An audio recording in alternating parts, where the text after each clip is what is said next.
Saudara kita yang terbaring di rumah sakit hari ini, sayup-sayup suara azan dari masjid rumah sakit masuk ke telinganya. Dia menonton di televisi acara live solat Jumat, tapi saat itu dia hanya mampu terbujur kaku. Ruhnya masih ada dalam jasad. Anaknya tidak bisa berada di sampingnya karena security tidak mengizinkan keluarga berada di dalam ruang ICU. Dia duduk di dalam.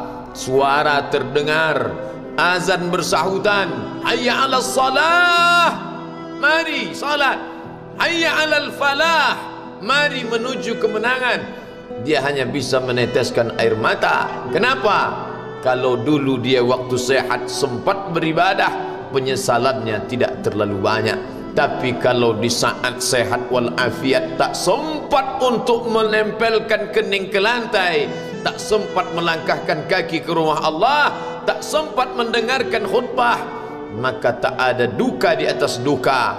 Air mata yang meleleh tak dapat mengembalikan masa lalu. Lan tarji'al ayyamul lati madat, yang lalu tak dapat diulang kembali. Air mata darah menangis, yang sakit tak akan sembuh, yang mati tak akan hidup.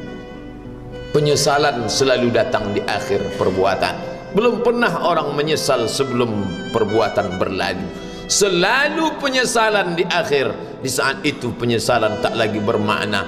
Apa kata mereka ketika melihat azab Allah? Rabbana, hai Tuhan kami, ya Rabb kami, absarna, mata kami sudah melihat azab, wa sami'na, telinga kami sudah mendengar suara tangisan, teriakan, pekikan di dalam neraka. Farji'na, kembalikan kami lagi ke dunia, na'mal salihah, kami ingin beramal saleh, inna muqinun, kami yakin seyakin-yakinnya. Tapi saat itu penyesalan tak lagi bermakna, karena dunia tak mungkin utuh semula, karena sudah menjadi sunnatullah yang lampau tak akan kembali. Idza sama'un fatarat, langit terbelah, wa idzal kawakibun tasarat, planet-planet bertabrakan, wa idzal biharu fujirat, lautan diledakkan, diletupkan, wa idzal quburu bu'asirat, semua yang dikubur dibangkitkan. Alimat nafsum ma qaddamat wa akharat, disitulah orang baru sadar apa yang dulu pernah aku lakukan. Wa qadimna ila ma amilu min amalin, semua amal mereka kami tunjukkan, kami datangkan. Ini amalmu, ini infakmu, ini wakafmu, ini sedekahmu, ini salawatmu, ini bacaan Qur'anmu, ini zikirmu. Tersenyum mata melihat amal. Faman ya'mal mithqala dzarratin khairan yarah. Tapi jangan lupa, apakah yang dosa-dosa itu dilupakan begitu saja? Yang buruk pun akan nampak juga. Faman ya'mal mithqala dzarratin syarran, sebesar ujung rambut, sebesar telapak kaki semut yang hitam, di atas batu yang hitam, di tengah malam yang kelam, di dalam samudra yang gelap, akan ditampakkan juga pada hari itu. Yauma tublas sarair, segala rahasia ditunjukkan, dan mata akan melihat dengan penglihatan yang nyata.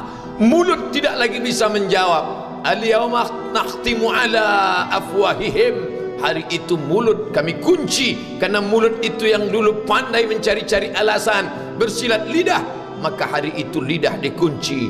Wa tukallimuna aydihim, tangan mereka kami buat bicara. Wa tashhadu arjuluhum, kaki bersaksi. Apa yang akan dibicarakan tangan, apa yang akan dipersaksikan kaki? Bima kanu yaksibun, semua yang pernah dilakukan di masa yang lalu. Berapa atasanmu sanggup memberi gaji sehingga begitu enteng kau tinggalkan solatmu? Apa yang dijanjikan istrimu sehingga begitu enteng kau berikan yang haram? Hanya rayuan sesaat, padahal dia pun akan meninggalkanmu sebelum masa tua tiba. Apa yang dijanjikan anak-anakmu? Ayah, kami akan menjagamu di hari tuamu nanti, maka berikan kami yang kami inginkan, belikan kami rumah yang besar, belikan kami kendaraan yang mewah, nanti setelah hari tua kami akan menjagamu, kata mereka. Tapi setelah kita tua, dosa-dosa begitu banyak terkumpul, mereka pun meninggalkan kita di panti jompo yang penuh dengan kesunyian, hening, sepi. Suara cucu tak terdengar menangis karena mereka pun malu mengakui kita sebagai orang tua. Suapkanlah yang haram ke mulut mereka, berikanlah yang batil ke dalam perut mereka. Itu hanya akan menjadi azab di dunia sebelum hari kiamat tiba. Ish ma syi'ta, hiduplah sesuka hatimu. Ish ma syi'ta, apa yang mau kau makan, makanlah. Apa yang akan kau bekerjakan, kerjakanlah. Fa innaka mayyit, tapi ingat, kau akan menjadi mayat, kau akan mati. Semua akan diminta pertanggungjawaban di hadapan Allah Subhanahu wa ta'ala.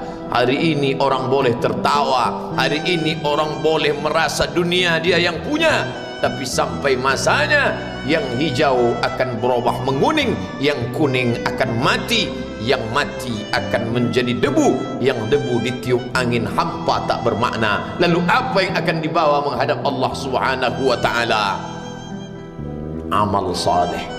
Kalau pernahlah mulut itu membaca sepotong dua potong ayat sebelum berangkat bekerja, kalau sempatlah masuk ke kamar mandi mengambil air wudhu, solat sunat duha sebelum berangkat bekerja, kalau sempatlah ketika duduk dalam suasana santai membuka iPad lalu dibuka Quran digital sambil melihat beberapa ayat merenungkan maknanya, mengingat mati, kalau sempatlah mulut mengucapkan subhanallah wa bihamdihi subhanallahil azim, kalau sempatlah anak istri dibawa ke masjid iktikaf mendengarkan pengajian, kalau sempatlah beberapa persen dari pendapatan itu dilimpahkan ke rumah anak yatim panti jompo masjid, kalau sempatlah beberapa meter tanah dibeli untuk pembebasan mendirikan rumah Allah, kalau sempat memberikan beberapa karpet untuk rumah yang selalu ditinggalkan, kalau sempatlah membelikan beberapa kilo beras untuk yatim piatu dan panti jompo,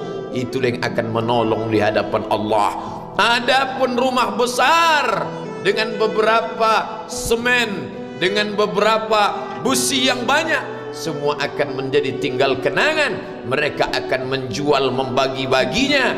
Tanah yang dulu harganya semeter 100.000 sekarang sudah menjadi 5 juta. Mereka akan bagi-bagi itu semua kepada ahli waris. Lalu kita hanya membawa 3 helai kain tipis yang tidak berjahit, dan itu semua menjadi milik orang. Kalau dulu mereka kita didik dengan pendidikan yang baik, di tengah malam mereka bangun menetes air matanya, lalu dia berdoa, Rabbighfirli wa liwalidayya warhamhuma kama rabbayani shaghira, seperti tetesan embun di tengah gurun Sahara yang panas.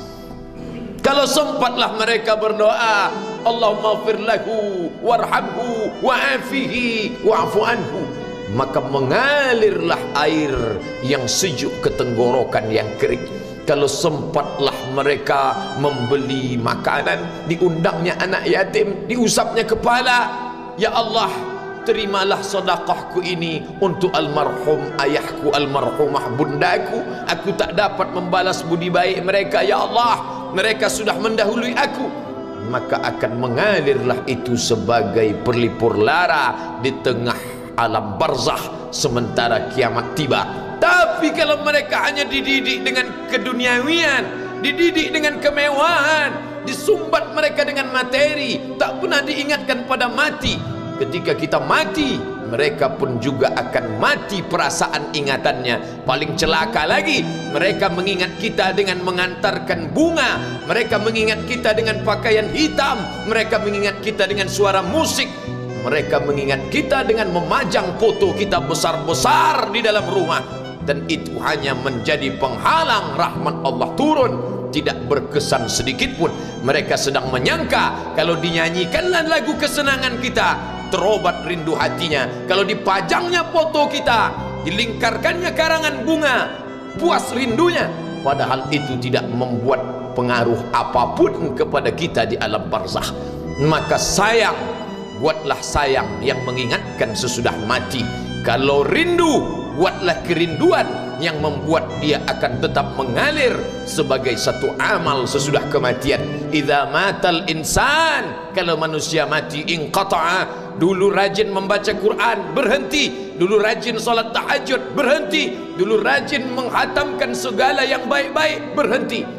Tapi ada yang tetap mengalir. Di antara yang mengalir itu adalah shadaqatun jariyah. Sempat membelikan beberapa bungkus nasi, nampak orang tua di panti jompo menyuap nasi itu, menggeletar tangan mereka karena usia lanjut, menetes air mata. Kita bukan sedang melihat orang tua, kita bukan sedang melihat orang lain, saat itu kita sedang melihat potret diri kita 30 tahun yang akan datang. Di mana aku 30 tahun akan datang? Surga, kenikmatan yang luar biasa, tapi dia tidak akan dimasuki oleh orang yang biasa-biasa. Solat biasa, baca Quran biasa, zikir biasa, untuk mendapatkan yang luar biasa, maka itu bukan perimbangan ibadah yang fair. Hanya dengan solat wajib biasa, hanya dengan baca Quran biasa, hanya dengan zikir biasa, hanya dengan sedekah biasa, berharap akan masuk ke dalam surga yang luar biasa, maka sungguh bukan suatu perimbangan perniagaan yang seimbang antara makhluk dengan Khalik Allah Subhanahu wa ta'ala. Khutbah Jumat ini kembali mengingat kita, mengajak merenung bersama, kita ini mau kemana, di sini untuk apa, yang kita bawa menghadap Allah itu apa? Apakah nama, jabatan, kebesaran, harta benda ikut menghadap Allah? Tidak. Dia akan tinggal menjadi puing-puing kenangan. Yang akan dibawa adalah amal saleh.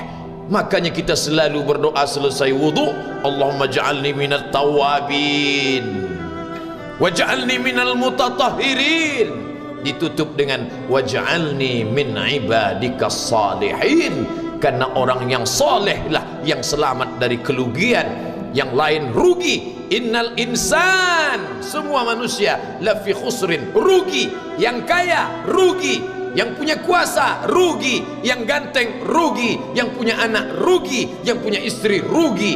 Tapi ada yang beruntung, illallazina amanu, kecuali yang beriman, wa amilus salihati, dan beramal saleh. Itulah orang yang beruntung, karena dia akan hidup dalam kehidupan yang kekal abadi, membawa iman dan amal salehnya. Kalau sampai hari ini masih bersemayam di dalam diri kita, mari kita jaga dan kita berharap kepada Allah husnuzan. Allah menutup usia kita ini dengan husnul khatimah. Ketika itulah malaikat datang memanggil, menyambut, ya ayyatuhan nafsul mutmainnah, wahai jiwa yang tenang, irji'i ila rabbiki, kembalilah engkau kepada Tuhan Rabbmu, radiyatan mardiyah, engkau ridha kepada Allah, Allah pun ridha menerima engkau sebagai hambanya. Fadkhuli fi ibadi, masuklah engkau ke dalam golongan hambaku. Wadkhuli jannati, masuklah engkau ke dalam surgaku. Saat itu ruh keluar dari badan seperti tetesan air di hujung daun yang lembut menetes.